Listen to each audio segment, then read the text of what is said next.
Na msikilizaji wetu nakukaribisha kwa mamu kunjufu kufuata vipindi vyetu. Hii ni Fizi News 24 ambayo ni TV en ligne inakuletea habari moto kutoka sehemu mbalimbali tarafani Fizi na popote katika nchi ya Jamhuri ya Kidemokrasia ya Kongo. Tunapatikana katika mji wa Baraka, ni Jamhuri ya Kidemokrasia ya Kongo Mashariki huku, na leo tunakuletea habari kuhusu usalama na mambo mbalimbali, lakini tunaenda huko Mboko ni tarafani Fizi ambako kuna habari zinazagaa kwamba kuna wahasi wa M23 wameonekana milimani mashambani huko, na kwa kutaka kupata uhakika tumezungumza na kiongozi makamu wa shirika la rahia Force Vive tarafani Fizi na akatuambia ifuatayo.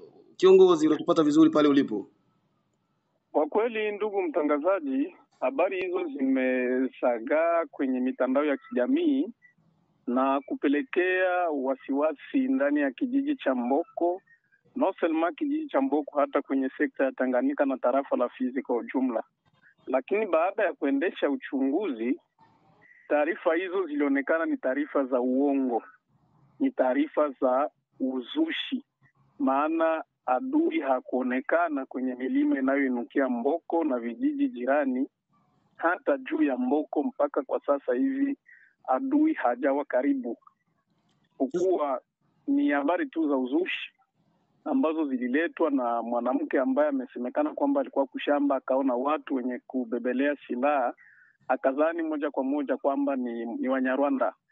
Ifahamike kwamba askari jeshi wa wazalendo ambao wanapatikana Mboko na vijiji mbalimbali vya sekta ya Tanganyika, baada ya kupata taarifa hizo ilibidi wajielekeze kule milimani, na walipojielekeza milimani na waza hata asubuhi ilileta hali ya taharuki, wakaaji wengi ambao walitaka waelekee kwenye mashamba. Baada ya kuona askari jeshi wa kizalendo wanaelekea milimani, wakawa wamejawa na hofu na wakawa wamerudia, walio wengi hawakwenda mashambani. Lakini baada ya kwenda kuverifie, ilionekana kwamba ni taarifa zisizokuwa na msingi, ni taarifa za kupotosha na kuleta hofu kwa raia bure. Kwa sasa hali iko je pale Mboko kulingana na hiyo taharuki ambayo ilikuwa asubuhi kutokana na hizo taarifa ambazo sio za ukweli kwa niaba yako? Kwanza shughuli za shamba ziliendeshwa tokea ile asubuhi baada ya wazalendo kupanda juu milimani na kuambia raia, kila raia aende kwenye shughuli zake, sababu adui hajaonekana na adui hajafika kwenye milima inayoinukia kijiji cha Mboko. Kama shughuli vile zingine kama vile za soko, shughuli za usafiri barabarani, ndio zote zinafanyika kama kawaida hapa Mboko. Ina maana ile hali ya taharuki ilikwenda kumalizika baada ya wazalendo kurasiria raia kwamba adui hajafika hapa Mboko. upande wako kama shirika la raia unaona kwamba hiyo habari imetoka wapi? Sasa huyu mwanamke amelenga nini? Ametumikishwa na maadui ili asagazi hizo habari zisizo za ukweli au namna gani? Ni mapema mno kushuhudia kwamba mwanamke yule ambaye alileta zile habari kutoka kule mashambani kusema kwamba alitumikishwa na raia ili kupotosha, alitumikishwa na adui ili kupotosha raia. Ni mapema mno sisi kushuhudia vile, lakini labda tuseme kwamba kwa mtazamo wetu ni habari tu za upotoshaji, habari za upotofu ambazo zinazagaa kwenye mitandao ya kijamii. Kuna mtu ambaye tu akizania kitu, akikusudia kitu, na anafika anakiweka directement ku réseaux sociaux, uswate anapata tu habari ya kulogota tu, anafika anaambia mwingine anaambia mwingine, na inazagaa tu katika kijiji ama musekta yote ya Tanganyika ama tarafa la Fizi. Na sisi kama vile mashirika za kiraia, labda tu ni kuwatolea mwito raia wa tarafa la Fizi kwa ujumla na wale wa sekta ya Tanganyika kwa upekee, kuambia kwamba wakati unapopata habari, hakikisha kwamba una uhakika wa ile habari, sababu wakati unapokuwa na uhakika wa ile habari, hapo sasa ndio unatakiwa utoe taarifa. Na wakati unaona adui kwenye kilima, sio moja kwa moja kwenda kuambia ama kuweka ile habari deja kwa réseaux sociaux, ni kesha kwenda kuona vyombo husika vya usalama. wakati unapasha habari kwa vyombo husika vya usalama, na waza ni vile vyombo husika vya usalama ndivyo vinatakiwa kumonte mastrateji juu ya kukabiliana na ule adui. Lakini wakati tunapotoshana sisi kwa sisi, na waza ni kuleteana wasiwasi sisi kwa sisi, na hata kupelekea raia wengine kuviama vijiji vyao sababu tu ya habari niliambiliwa, na wakati haukujionea mwenyewe. Binafsi nyinyi mmeona wewe mwanamke ambaye amezambaza hizo habari, au nyinyi pia mmesikia hivyo tu? Mwanamke mwenyewe hajulikani mpaka sasa. Mwanamke mwenyewe hajulikani, lakini wakati tunaposoma kwa marezo sosio, inasemekana tu kuna mwanamke mwenye aliona. Jana niliitwa huku na kule, niko naulizwa, tunasikia. Kwa kifupi ni ile tu tunahamasisha raia kutoa taarifa sahihi, taarifa za ukweli, na sio kutoa tu kwa kila mtu, ni kupeleka kwa vyombo husika, sababu vyombo husika ndo vina utaalamu wa kutumika kwa ajili ya kukabiliana na ule adui. Sio tu unapata habari na unaitoa kwa haraka. Ndio tuko na kiltire ya kutoa habari, lakini tuverifie habari. Wakati tunaverifie habari ndio tutapata ile muda wa kuitoa habari yenye iko sahihi, no kutoa habari ya kupotosha. Hakuna mizunguko yote ambayo imeonekana kwa vilimani ya wazalendo, pengine mwanamke akaona kwamba ni wa M23 wakati ni wazalendo wamekuwa mizunguko kwa milimani ya huko. Kwanza ifahamike kwamba sekta ya Tanganyika preske kila kilima kuna kambi za wazalendo.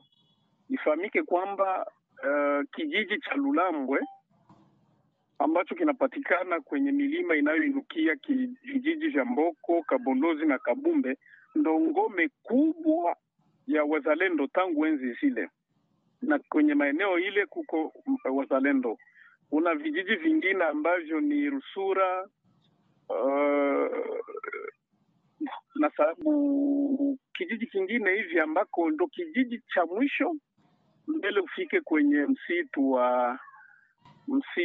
ona na sababu hata msitu, na kule nako kuko kambi kubwa ya wazalendo. Ina maana wakati wazalendo wanashuka kuchini, wanakuja kujiravitae chakula, wanapanda kule juu. Kama uko kwenye shamba ukiwaona utafikiria petetre ni Wanyarwanda, lakini sio Wanyarwanda, sababu kuchini kuna wazalendo. Na hata kule juu nakumbuka kijiji chenyewe ni Bitaliro. Kijiji cha Bitaliro kuna ngome kubwa ya wazalendo. Na wanza purke adui atoke muli mfore ya ona na sababu ile fore kwenye wako na perfore akifika hapa inaomba kazi kubwa kabisa, sababu vijana wazalendo wanazagaa huko kwenye vijiji vya raia na wenyewe wako kule kama vile wa raia, na wana kambi kubwa pale Bitaliro na Lulambwe. Asante kabisa. Tukichana habari za hizo za uongo za uzushi kabisa, ni kwamba hali ya vizuizi barabarani ambavyo inawekwa na wazalendo hasa kwenye sekta ya Tanganyika inakuwa kero sana. Nyinyi kama vile viongozi wa shirika la raia mnafanya nini ili kuingilia hilo swala kati? Ndiyo, vizuizi vinavyowekwa na makundi mbalimbali ya wazalendo kwenye barabara ya taifa namba 5 ndani ya sekta ya Tanganyika na hata ndani ya sekta zingine tarafani Fizi inakuwa kero kubwa kwa raia, kero kabisa, sababu antuka ina exagere. Sisi kama vile mashirika ya kiraia tumeshafanya vibarua hapa na pale juu ya kualerte juu ya ile situation, me barua zetu zinaendelea kubaki tu ni lettre morte.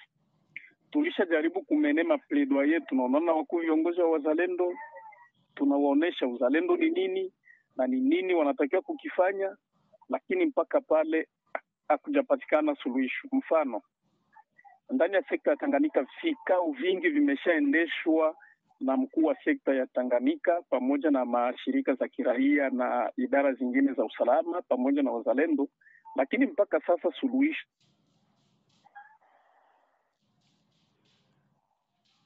Amejawahi kuonana na viongozi wa wazalendo? Ndio, kushafanyika mareunion mixte, reunion za conseil large ya sécurité zikiitishwa na mkuu wa sekta ya Tanganyika, mashirika ya kiraia inahusishwa ndani, wazalendo wanahusishwa ndani, lakini mpaka sasa suluhisho bado kupatikana. Ilifikia mpaka mwatua tunakubaliana kwamba sekta ya Tanganyika kubaki kamba mbili tu, moja ibaki Lweba na ingine Makobola. Tukawa tumekubaliana na watu wakasaini vikaratasi, lakini ile yote amfeli ufu leo pia. Upande wa usalama wa raia pale sekta ya Tanganyika, hususan pale Mboko, makao makuu ya sekta, watu kuibiwa nyumbani na kuibiwa mali zao, kwa sasa hali kwa namna gani? Ndiyo, vitendo vya wizi ndani ya manyumba vingali bado vinatokomea baada ya mwizi mkuu kijana mmoja hivi ambaye alikwenda kuingililia baba moja kwenye kata ya Kicheka. Alikuwa na bebelea panga ushani yeye na mwenye nyumba, ilibidi yeye hamjeruhi baba mwenye nyumba kwa kumpiga panga kichwani na kwenye mkono wake wa kuume. Basi baba mwenye nyumba naye mkutaka kujisove, mwizi akakimbia, na baada kukimbia ilibidi watu waende wanafuatilia zile alama za damu, wakabaniwa, wakataka wamuue, ikaonekana asiuawe, aende kwanza atibiwe. Na wakati alipopelekwa Nundu, huko Nundu wakamtransfere Baraka, na taarifa ambazo tunazo kwa sasa ni kwamba ule mwizi alifariki hapo Baraka. Ina maana tangu huyo mwizi hauawe kwa mapanga hivyo, nawaza vitendo vya watu kuingililiwa majumbani na kuibiwa mali zao bado vingali kabisa vimetokomea hapa Mboko na vijiji jirani. Wakati huo uvamizi wa Kongo navamiwa na Rwanda, ni kwamba roho za watu ziko juu sana, kuna hofu mkubwa sana mahali popote. Kisha watu tena kuwa na peleka habari za uongo, tumeona adui hapa, tumeona adui kule, adui amesema hivi, sio za kweli. Wewe kama vile kiongozi wa shirika la raia pale, una ujumbe gani basi kwa raia ambao wana hizo tabia, kwa kumalizia maongezi yetu? Ujumbe ambao sisi tunatoa kwa raia wa tarafa la Fizi ni kwamba roho za watu kwelikweli ziko juu sana, sababu raia wako chonjo, wanasikiliza ni wapi ambako watasikia adui amepenyeza na waanze safari za kukimbia. Kwa hiyo inatakiwa tuwe na kiltire ya kutoa habari sahihi, habari za uhakika, habari za ukweli, na habari ambazo tunatakiwa kuzitoa zitasaidia kwa askari jeshi wetu wa kizalendo na askari jeshi wa taifa kwenda kukabiliana na adui. Kwa hiyo habari za uzushi, habari za kupotosha raia tuachane nazo, sababu endapo unatoa habari zisizokuwa na msingi, unaweza uriski kufungwa, sababu utashikwa, wanakuuliza tuambie ule adui umemwona wapi. Kisha unakuwa na tapatapa, sijue nilisikia bali niambia, nani kakwambia, kisha unakia kufungwa tu bure. Kwa hiyo ni vizuri kutoa taarifa, lakini taarifa zio za ukweli, za uhakika. Kusudi unapotoa taarifa ya uhakika utasaidia vyombo husika na usalama kufanya kazi zao. Mwenyekiti, tunakushukuru sana kwa muda wako. Asante sana.